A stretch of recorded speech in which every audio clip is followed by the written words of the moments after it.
Latar belakang krisis air bersih menjadi masalah utama yang harus diatasi karena air bersih merupakan kebutuhan dasar manusia. Di antaranya, air bersih merupakan kebutuhan vital bagi manusia dan makhluk hidup lainnya. Kekurangan air bersih dapat berdampak pada penurunan tingkat kehidupan dan pembangunan ekonomi. Kelangkaan air bersih dapat membatasi akses untuk minum dan kebersihan dasar. Kelangkaan air bersih dapat meningkatkan risiko penularan penyakit seperti kolera. Kelangkaan air bersih dapat memperparah kemiskinan terutama di daerah pedesaan. Indonesia diperkirakan akan mengalami krisis air bersih pada tahun 2040. Dampak upaya krisis air bersih. 1. Krisis kesehatan. Krisis air bersih bisa berisiko tinggi untuk munculnya penyebaran penyakit meliputi diare, korela, disentri, polio, hingga stunting pada anak. United Nations Children Fund UNICEF Indonesia mencatat hampir 70% dari 20.000 sumber air minum rumah tangga yang diuji di Indonesia tercemar limbah tinja. 2. Kondisi lingkungan memburuk. Krisis air bersih akan membuat kondisi lingkungan memburuk, sebab tumbuhan dan hewan perlu air bersih untuk melangsungkan hidup. Jika tumbuhan dan hewan mati, piramida rantai makanan dan ekosistem alam akan terganggu. 3. Krisis air bersih mengganggu perekonomian. Krisis air bersih juga mengganggu sektor perekonomian, khususnya untuk mereka yang bekerja di sektor agrikultural dan konsumsi. 4. Standar kehidupan menurun.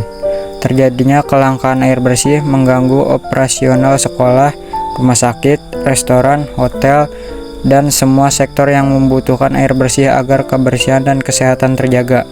Jika semua sektor terganggu karena krisis air bersih, tentu standar kehidupan menurun. Upaya mengurangi krisis air bersih sebagai berikut. Investasi dalam infrastruktur air bersih.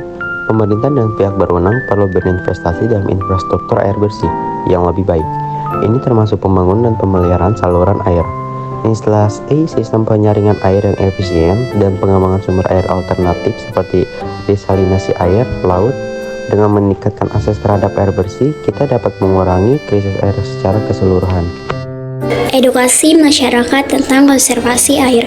Penting untuk mengedukasi masyarakat tentang pentingnya konservasi air dan cara-cara untuk menghemat air dalam kehidupan sehari-hari. Program-program pendidikan dan kampanye sosial dapat membantu meningkatkan kesadaran akan masalah krisis air dan mendorong perubahan perilaku yang lebih berkelanjutan. Hemat penggunaan air.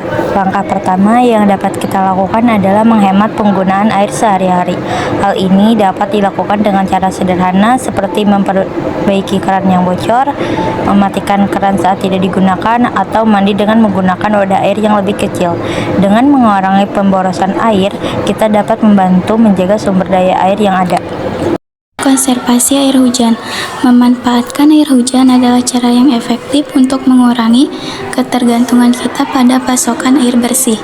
Anda dapat menginstal sistem pengumpulan air hujan di rumah Anda untuk digunakan dalam keperluan seperti menyiram tanaman atau membersihkan halaman. Dengan cara ini, kita dapat mengurangi beban pada sistem pasokan air utama. Mengutamakan pertanian berkelanjutan. Pertanian adalah salah satu sektor terbesar yang menggunakan air secara intensif. Dengan mengadopsi praktik-praktik pertanian berkelanjutan seperti irigasi yang efisien, rotasi tanaman, dan penggunaan teknologi yang ramah lingkungan, kita dapat mengurangi tekanan pada sumber daya air dan menciptakan sistem pertanian yang lebih berkelanjutan. Mengatasi polusi air. Polusi air merupakan ancaman serius terhadap ketersediaan air bersih. Untuk mengatasi masalah ini, diperlukan langkah-langkah untuk mengurangi limbah industri pertanian dan domestik yang mencemari sumber air.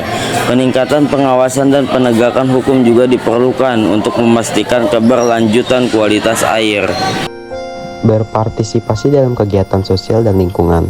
Krisis air adalah masalah yang kompleks dan memerlukan upaya bersama dari seluruh masyarakat. Dengan berpartisipasi dalam kegiatan sosial dan lingkungan seperti membersihkan sungai, mengikuti kampanye penyadaran, atau bergabung dengan kelompok advokasi lingkungan, kita dapat menjadi bagian dari solusi untuk mengatasi krisis air. Kesimpulan, upaya mengurangi krisis air bersih meliputi peningkatan infrastruktur, pengelolaan sumber daya air yang berkelanjutan, penggunaan teknologi inovatif, edukasi masyarakat tentang penghematan air, serta kolaborasi antara pemerintah dan masyarakat. Langkah-langkah ini bertujuan menjaga ketersediaan air bersih untuk masa depan. Saran 1. Edukasi masyarakat untuk menghemat air dan mencegah pemborosan. 2. Pemantauan kualitas air, pelestarian hutan, dan pengendalian polusi. 3. Investasi dalam desalinasi, daur ulang air limbah, dan metode filtrasi. 4. Pembangunan waduk, irigasi, dan fasilitas pemurnian air. 5. Penanaman pohon dan pelestarian danau, sungai, serta rawa. 6. Pemerataan akses air bersih, distribusi yang adil di wilayah kekurangan air. 7. Penegakan aturan bagi industri untuk menjaga kualitas air.